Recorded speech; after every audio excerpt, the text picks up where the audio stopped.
My name is Caroline Harris, I'm 28 years old, and I never imagined my life would be tied to the word disappointment in my father's eyes. My father, Edward Harris, is a financial investor in Chicago, a man who has spent his entire life caring only about status and the judgment of society. He's always dressed in expensive suits, drives luxury cars, and attends parties with the wealthy elite. In his view, success is measured only by bank balances and handshakes on the trading floor. Since childhood, I lived under the shadow of the flawless image he built for our family. But whenever he looked at me, all he saw was a deviation from his plan. He often introduced me to his friends with a half-mocking, half-disappointed tone. "This is my daughter. She's just a security guard." Those few words were enough to belittle every effort I had made, enough to turn me into a joke in front of the distinguished guests he always wanted to impress. My mother, Laura, was an elementary school teacher, gentle but steadfast. After 15 years of enduring lonely nights and conversations filled only with money, she chose to leave him. Their divorce came when I was 13. She took me to live in a modest apartment on the outskirts of Milwaukee, where she taught me that true worth doesn't lie in appearances, but in compassion and persistence. While my mother encouraged me to follow what I believed in, my father mapped out a rigid path and demanded I walk it. He wanted me to study law at a prestigious university and then join a big law firm in New York. In his mind, I was supposed to be a polished lawyer standing beside powerful people like him. But when I said I wanted to work in security, he scoffed, his face wrinkling as though I'd told an off-key joke. I still remember one dinner at his luxury condo overlooking Lake Michigan. The table was lavish. The guests were all business partners he called important connections. When it came time to introduce me, he spoke with reluctance. "This is my daughter, Caroline. She works as a guard." A woman at the table covered her mouth to stifle a laugh, while her husband shrugged. "Well, at least that's safe, right?" I sat there, heat rising inside me, but I swallowed my anger, letting them believe my job was just checking badges at a door. That night, I stepped onto the balcony, staring at the glittering city lights, feeling like a stranger in my own family. My father never once asked why I chose this path, never cared what I'd been through. To him, I was a failure the moment I defied his expectations. I once tried to earn his recognition. At 18, I chose to be independent, refusing a single dollar from him. I juggled part-time jobs, studying while working to support myself. He called it pointless stubbornness, but to me it was freedom. He never understood. To him, refusing his path was betrayal. By the time I was 25, I had signed a full-time contract with a reputable private security firm in Texas. My work involved risk assessments, managing major events, and protecting VIPs. I knew the value of what I did, but in his eyes, it was still a lowly profession unworthy of the Harris name. Once during a brief phone call, he said bluntly, "Caroline, you've wasted your potential. With our family background, you could have been a lawyer, a director, anything more dignified than standing guard." I stayed silent, gripping the phone tight, struggling to hold back my temper. Those words cut straight into my pride. He had no idea my work had prevented harm, had kept countless people safe, had ensured events went smoothly. None of that mattered to him. My father, Edward Harris, always believed only his road led to success. He never realized that his dismissive words, the cold introductions in front of strangers, had carved an unbridgeable distance between us. And I, Caroline, carried both pride and scars from his rejection. After graduating from high school in Milwaukee, I made a choice that left my father stunned. I enlisted in the military. I was 18, the age when most of my friends were choosing colleges, but I put on a uniform and left the safety of home. 4 years of service didn't just strengthen me physically, it taught me discipline, leadership, and patience. I spent months training in the Nevada desert, and I joined overseas missions providing logistical support. It wasn't always dangerous, but every day I learned that composure and quick thinking could save lives. My mother, Laura, was the only one who supported that decision. On the day I shipped out, she held my hand and whispered, "You don't need to live by anyone else's standards. Do what you believe is right." My father, on the other hand, was cold. "Caroline, no one in the Harris family has ever been a soldier. You're dragging your own worth down to the bottom." I stayed silent, but deep inside I knew I had just stepped onto a path that would change everything. When my service ended, I received the GI Bill, an education benefit for veterans.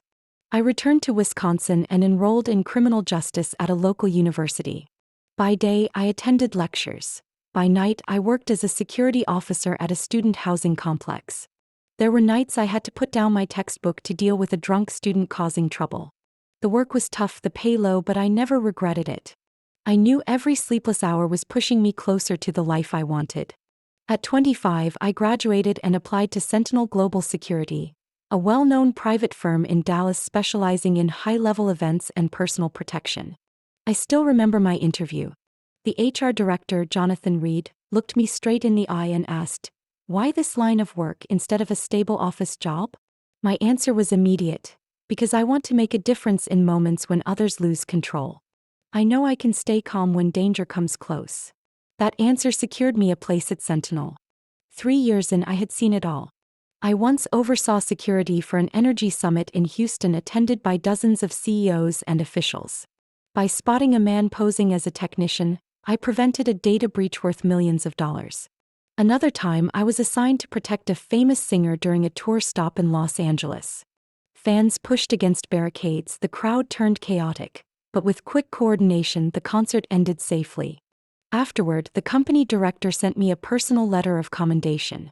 My reputation grew stronger inside the firm. I was nominated for the Achievement in Security Award by the American Security Association, a rare honor for someone only 28. Colleagues called me the one with foresight, because I always noticed irregularities before they became threats. But when the news reached my father, he sighed and replied flatly over the phone, "A small award in the security industry is nothing to be proud of." His words poured cold water on all my excitement. I can't deny it hurt. He never cared about my overnight shifts, the scar on my arm from subduing a knife-wielding intruder at an event, or the countless certifications I worked for to sharpen my expertise. All he saw was the title, security guard. In his world, image and prestige mattered more than actual ability. Yet that very dismissal became my motivation. I'll never forget when a client, Congresswoman Margaret Collins, shook my hand firmly after a speaking event in Dallas and said, "You made me feel completely safe. I've never seen anyone so detail-oriented."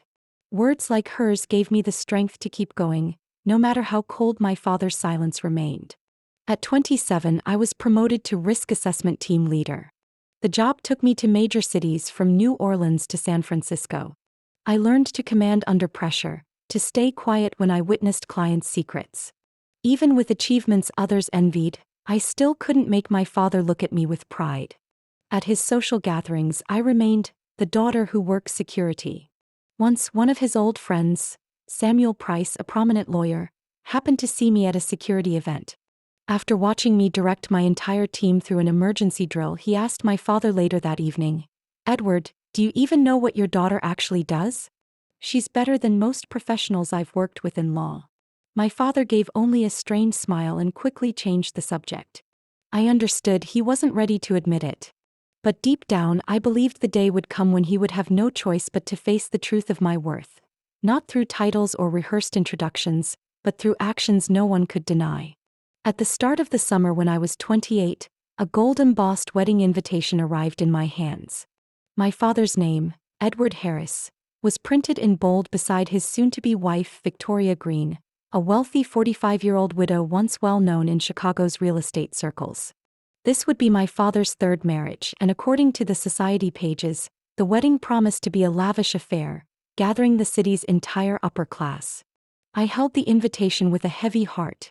Every time my father remarried, he used the wedding as a spectacle to flaunt his status. This time was no different.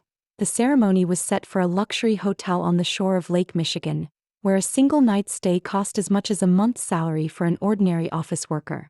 I almost tossed the invitation into a drawer, but I kept it. I wasn't sure if it was curiosity or a faint hope for even a sliver of recognition from him. On the wedding day, I wore a dark blue dress my best friend Melissa had helped me pick. It was elegant enough not to draw scorn, but not too extravagant to make me stand out among the elite guests. Walking through the grand entrance, I squinted as the glow of hundreds of crystal chandeliers filled the hall. 2 lines of servers stood in formation, a violin melody drifted through the air, and the guests sparkled in designer clothes and diamonds. My father appeared with Victoria at the entrance. He wore a perfectly tailored black tuxedo, a brand new Swiss watch gleaming on his wrist. When his eyes landed on me, he paused briefly, the familiar half-smile curling at his lips. "So you came, Caroline." His tone wasn't warm, just polite. I nodded slightly while Victoria offered a rehearsed smile. "I'm so glad you could make it." Her expression was flawless, as if practiced in a mirror, but her eyes carried a chill I couldn't ignore. At the reception, I was escorted to a small table tucked away in the corner, far from the central area where my father sat among prominent figures. My table mates were mostly Victoria's acquaintances, strangers who barely noticed me. When the MC introduced family members, my father casually pulled an important guest aside and said, "This is my daughter, Caroline. She works as security." That was it. No mention of my military service, no word about my current role as a team leader at a respected security firm. Everything was reduced to two belittling words: security guard. The man across from me, Harold Kent, a businessman, raised an eyebrow and nodded dismissively. "Well, that's fine. At least it's safe." The table chuckled faintly. I gripped my wine glass tightly, heat rushing to my ears. The rippling liquid reflected the lights above, as if mocking the pride inside me that was being shaken. All evening my father repeated the same act. To old friends, to new colleagues, the script never changed. It was as though he wanted to affirm to the world that I was his greatest failure. I overheard whispers: "Edward's daughter works security?" Or, "With his connections she could be anywhere she wanted." Each word cut deep into my pride like a blade. I considered standing up and leaving. In my mind I pictured my mother, Laura, sitting in her small Milwaukee apartment saying firmly, "You don't have to endure this." I wanted to walk out and leave all their contempt behind. But another thought stopped me. If I left, they'd say Caroline couldn't handle the pressure, that Caroline was too weak. I couldn't give them another reason to dismiss me. So I stayed. I forced a strained smile, but my eyes turned sharper than ever. I quietly scanned the glittering room, where my father laughed like a king among people wearing social masks. Inside me, a fire burned. One day these very people would have no choice but to see me differently. That night, as the party wound down, I stepped onto the balcony, looking out over Chicago's glowing streets. The night wind carried the faint scent of Lake Michigan through my hair. My father's contempt wasn't new, but under the grandeur of this wedding, it felt rawer and more painful than ever. I took a deep breath and told myself, "Stay. Wait and see what happens." I stood out on the balcony for a long while, breathing deeply to steady myself. But with instincts ingrained from years in the field, my eyes didn't linger only on the glittering view below. They began scanning the surroundings. At large events like this, I always had the habit of observing, not from curiosity but because I knew threats often hid in the smallest details. When I stepped back into the ballroom, something struck me immediately. Among the long line of servers in crisp black and white uniforms, 3 men stood out. Their shirts weren't quite the same fabric as the others, and more importantly, the way they moved wasn't professional. They scanned the crowd more than they watched their trays, their eyes darting constantly, tracking guests. A chill ran down my spine. Those weren't the eyes of service staff. They were the eyes of predators studying targets. I drifted closer, pretending to pick up a glass of champagne. Passing by them, I caught hurried whispers in a low male voice. "About $2 million in jewelry. After the toast, once the glasses go up. The rest of the crew comes in through the east entrance." My grip on the glass nearly slipped. A robbery plan right here at my father's wedding in front of hundreds of wealthy guests. My heart pounded, but my mind stayed clear. I eased back, blending into the crowd, careful not to draw attention. My hand tightened around the phone in my purse. First step: call the police.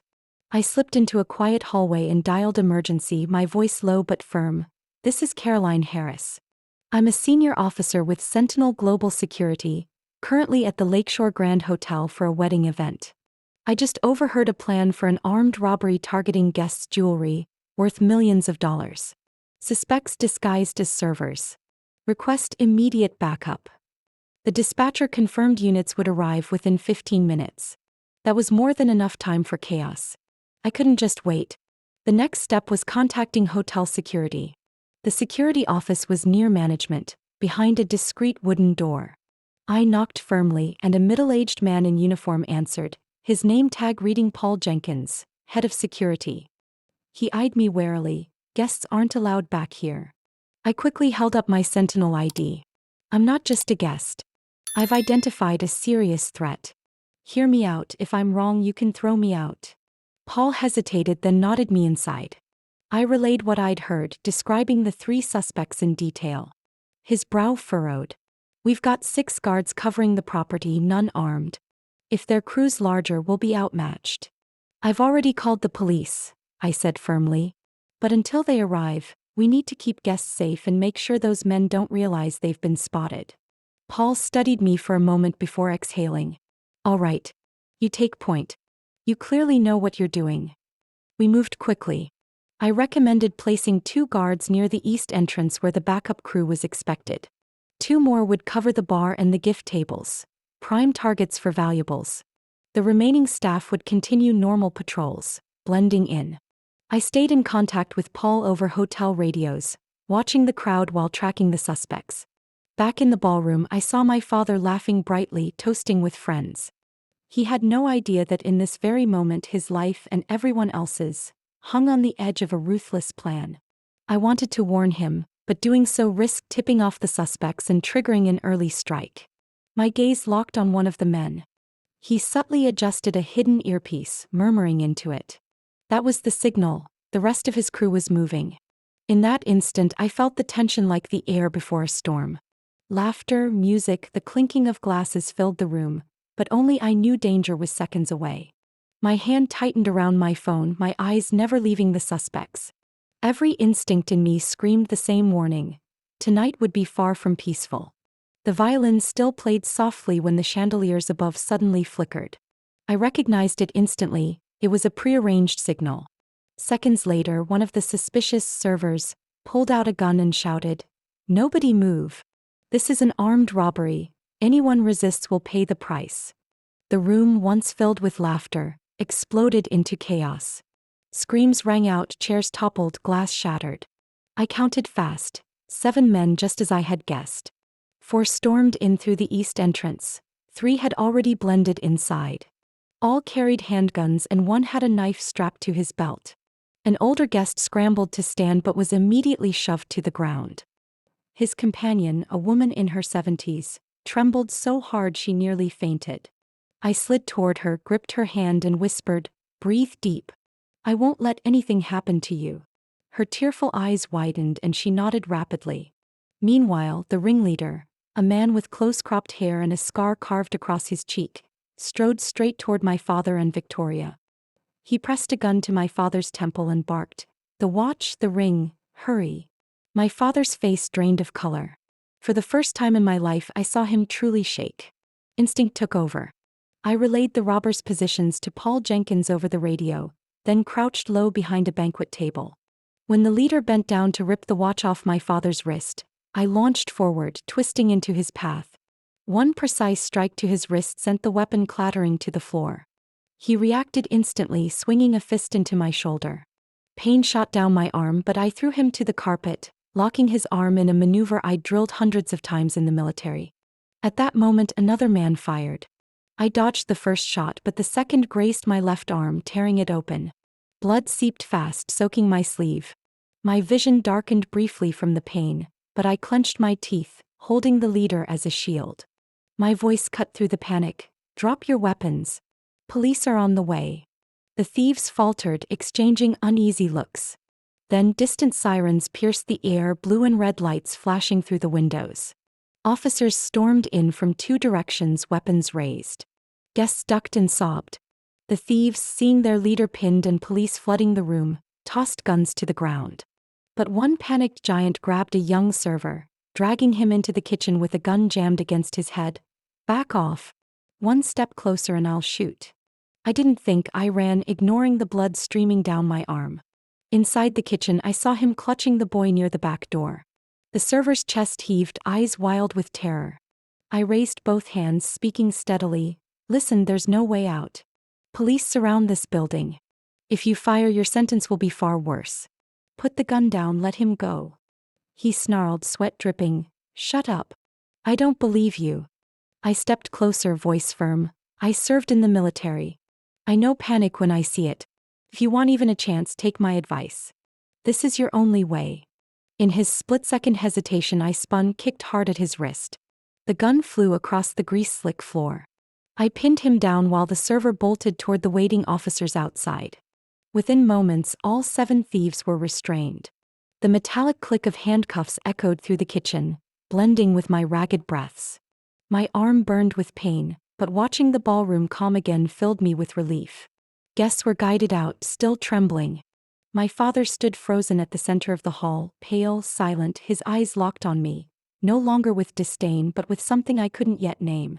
Shock, regret, or the dawning realization of who I truly was. One thing, however, was certain. From that moment on, the image of his daughter, just a guard, would never again exist the same way in his mind. Blood streamed down my arm, soaking my sleeve, but I forced myself to stand straight as police escorted the robbers out. The ballroom, once in chaos, now held only the shaky murmurs of guests and the heavy thud of shoes on carpet. An officer approached, eyes wide with astonishment. "Miss Harris, without you tonight would have been a tragedy." I only nodded, fighting dizziness from blood loss. Moments later, a medic rushed over, bandaging the wound. The bullet had only grazed me, stitches needed but nothing life-threatening. Relief washed over me as the adrenaline ebbed, leaving sheer exhaustion. What I didn't expect was that someone had filmed everything, the moment I tackled the leader. Barely half an hour later, as I rested in a corner, the massive screen that had shown wedding images switched to live news. A headline scrolled, "Daring armed robbery foiled at Lakeshore Grand Hotel." Footage appeared of me grappling with a gunman. It was grainy but unmistakable. The anchor's voice rang out. Sources confirmed that a female guest, Caroline Harris, 28, bravely confronted the armed gang. Reports say she is a senior officer at Sentinel Global Security and a former military service member. Her decisive actions saved many lives. The room fell silent. Guests who had looked at me with skepticism now whispered and pointed. A middle-aged woman near the main table murmured, "She's not just a guard, she's truly a security professional." Dozens of eyes fixed on me, so different from the disdain earlier. Even Victoria, my father's new wife, who had been cold since we met, approached and gripped my hand, trembling. "Caroline, if not for you, I don't know what would have happened." "I owe you." Her gaze carried a sincerity that hadn't existed before. I answered simply, "What matters is everyone's safe." Still, I struggled to believe what I was witnessing. My father stood a short distance away. The man who had always exuded pride and certainty now looked shaken beyond words. I had never seen him so silent. His eyes locked on me, carrying a tangle of emotions: shock, shame, and perhaps acknowledgement. As reporters and officers moved about, one of his acquaintances, Harold Kent, the businessman who had once mocked my work, approached, extending his hand. "Miss Harris, I truly respect you tonight. I was wrong to underestimate you." I shook his hand lightly, offering no further words. In that moment, my father's silence weighed more heavily than any praise. I longed for him to say something, anything. But he stood frozen, as if the foundation of his world had collapsed. For all the guests he had once sought approval from now buzzed only about me. No longer Edward's daughter, the guard, but Caroline Harris, the woman who stopped an armed robbery. When police announced a press briefing later that night, I was asked to provide a statement. As I walked out, I caught snippets. "She deserves a medal." "Extraordinary." Those words cut deep, not from pride, but from the absence of hearing them from my father's own mouth, ever. In the hallway, cameras flashed. I raised a hand, politely declining interviews, saying only, "I just did what I was trained to do." Police filled in the rest, confirming that I had saved dozens of lives. By midnight, the story spread across Chicago. Back in the hotel room, my phone buzzed non-stop. Messages from colleagues, classmates, even executives at Sentinel. "Caroline, the whole company is proud of you." I read each line, but one call made me stop cold. My mother's. Her voice broke with tears. "Sweetheart, I just saw the news. I always knew you were strong, but tonight you showed the world. I'm so proud I can't stop crying." Clutching the phone, I was overwhelmed with emotion. That night I didn't sleep. Outside, Chicago's lights still burned bright, and in my mind, I replayed the image of my father's eyes, seeing me for the first time without scorn, but with shock and something close to reverence. The next morning, Sunlight streamed through the hotel window, waking me after a night of restless thoughts. My arm was bandaged, the pain dulled, yet my chest felt heavy. News alerts kept replaying the video of me tackling the gunman. The media called me the unexpected heroine of the night. But what lingered most in my mind wasn't the press. It was my father's eyes last night, filled with strangeness, confusion, and perhaps regret. By noon, a hotel staff member knocked on my door, delivering a message. My father wanted to meet me at the cafe downstairs. I hesitated. In all these years, he had never once asked to speak with me alone. So I nodded. Maybe it was time. The cafe was quiet, with only a few weekend guests sipping coffee. My father sat in the corner, yesterday's suit replaced by a pale blue shirt. He looked tired, stripped of the usual pride. When I approached, he stood visibly uneasy. "Caroline, thank you for coming." I sat, keeping my voice even. "What do you want to talk about?" He stayed silent for a long moment, eyes fixed on the steaming cup in front of him. Then he sighed, his voice hoarse. "Last night, with that gun to my head, I thought, maybe this was it. But then you were there. You saved me, you saved everyone. And in that moment I realized, I've been completely wrong about you for years." I clenched my good hand, my heart weighed down. His words sounded sincere, yet memories of his scorn flooded back. Every time he called me just a guard, every time he ignored my achievements. I met his eyes. "You know what? I never needed to be a hero to prove my worth. I've always had value, you just never cared to see it." He flinched, startled. I pressed on, my tone firm. "I wore the uniform. I've guarded high-profile events. I've saved lives in emergencies. Yet you never once asked what I really do, how I feel. To you, I was only a disappointment. You don't know how much it cut every time you introduced me with that mocking tone." His face flushed, not with anger but with shame. His hands trembled slightly around the cup. "Caroline, I'm sorry. I was arrogant. I believed only my path could lead to a future. I was blind to your effort and courage." I stayed quiet, letting him continue. "I've taken pride in myself all these years, but as a father I failed. You never deserved that scorn. Last night, you made me both ashamed and proud. I truly want to say, I am proud of you, Caroline." The overdue words stung my eyes.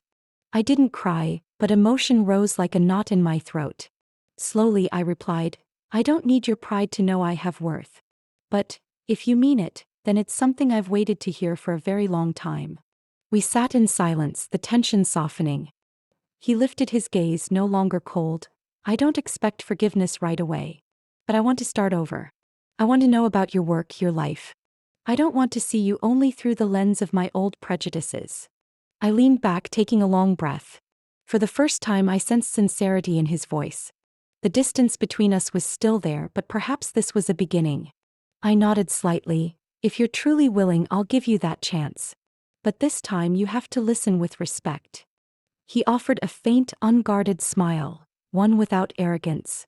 "I promise." In that moment I felt the shift. The wounds in me wouldn't heal overnight, but for the first time my father no longer looked at me as a failure. He saw me as an independent, strong woman with true worth. In the weeks following the Lakeshore grand robbery, my life changed in ways I had never imagined. At first I thought the media would quickly move on, but reality proved different. Headlines blared, "Caroline Harris, security specialist who saved dozens of lives." Photos of me in my Sentinel uniform appeared on the covers of national security journals. Local TV stations lined up interview requests. I declined most, choosing only a few reputable outlets because I wanted the focus to remain on my work, not fleeting fame. At Sentinel, the leadership called an emergency meeting. CEO Martin O'Connor declared to the company that my actions had elevated our brand's reputation nationwide. Days later, I received a promotion to manager of training and security assessment. My new mission was not only field command but designing training programs to prepare young officers for any crisis. It was the professional recognition I had yearned for all along. One afternoon, I was invited to Chicago Police Headquarters to receive the Civilian Bravery Award. As my name echoed in the hall, I walked to the stage, my left arm still scarred, and saw my mother in the front row, eyes glistening. What stunned me even more was my father's presence. He sat a few rows back, not in a flashy suit but a simple shirt. When I bowed to accept the medal, his eyes locked on mine, and for the first time I saw him clap slowly, not out of politeness but out of pride.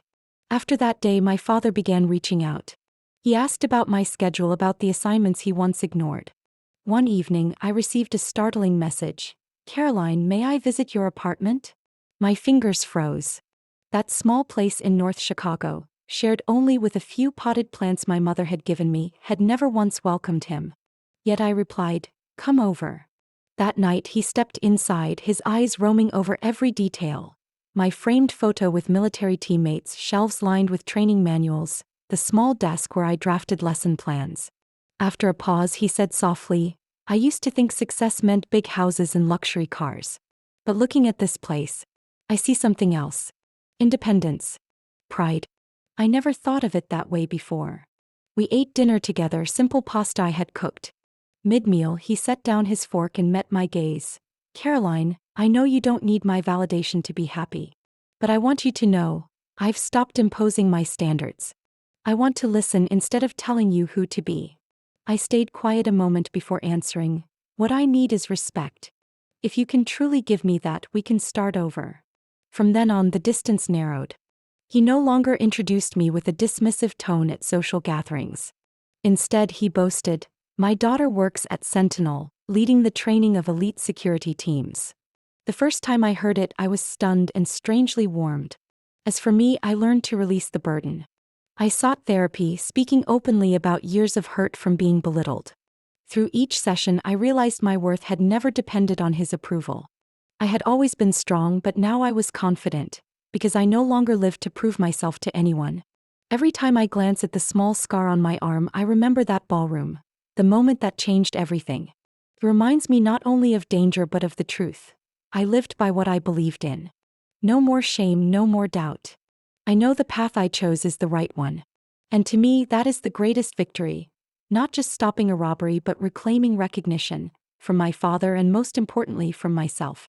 A year after the Lakeshore Grand incident, my life had entered a completely different chapter. I still worked at Sentinel Global Security, but no longer in the shadows. I now led training, spoke at industry conferences, and even appeared on national television to discuss crisis response skills. For many, that might seem like the peak of success. For me, the greatest achievement was the peace I felt when I looked back at myself. My father had changed too, in a way I once thought impossible. He no longer judged my career or compared me to the standards of his financial world.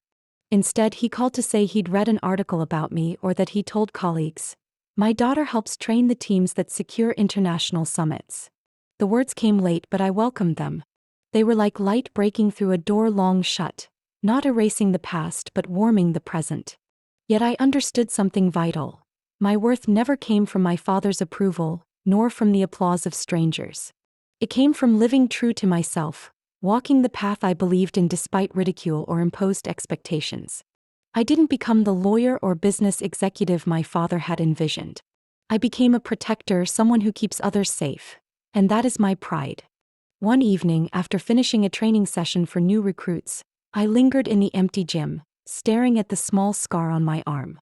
The wound had long healed, but the mark remained, reminding me of life's greatest lesson. No one has the right to define your value but you. I remembered those who once whispered, "She's just a guard." And I smiled because I now knew that titles or uniforms don't create worth. Integrity, passion, and dedication do. My father is still awkward in showing affection, but every effort he makes helps heal old wounds.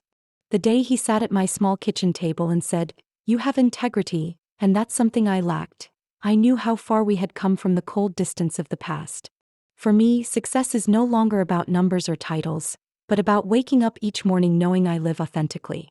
I work in a field I love, I protect those who can't protect themselves, and I trust that my choices are the right ones. Fast, the lesson in all this, I would say. Recognition from family, even late, matters. But true worth comes from within. From daring to live authentically even when the world doesn't see it yet. Money and status may look like success, but what keeps you standing in hardship is integrity and passion. I learned that through both pain and triumph. Now, when I stand before new recruits, looking into their eager faces, I always tell them, don't let anyone define you. Success isn't about pleasing others, but about who you become when things are hardest. My story didn't end with the robbery nor with the headlines. It continues every day, in each choice I make, in each life I safeguard. And most of all, it continues in the unshakable belief that I, Caroline Harris, always have and always will live true to myself. Caroline's story is not only about injustice and wounds caused by her own family, but also a mirror of the journey to reclaim self-worth. In real life, many face favoritism, exploitation, or abandonment within their families. But like Caroline, we have a choice: to endure or to rise, set boundaries, and build a new life. Freedom, dignity, and inner peace are the greatest rewards once we step out of that toxic cycle. What do you think about Caroline's journey to reclaim her self-worth? Share your thoughts in the comments below. And don't forget to follow the channel for more powerful stories about family and life's hidden struggles.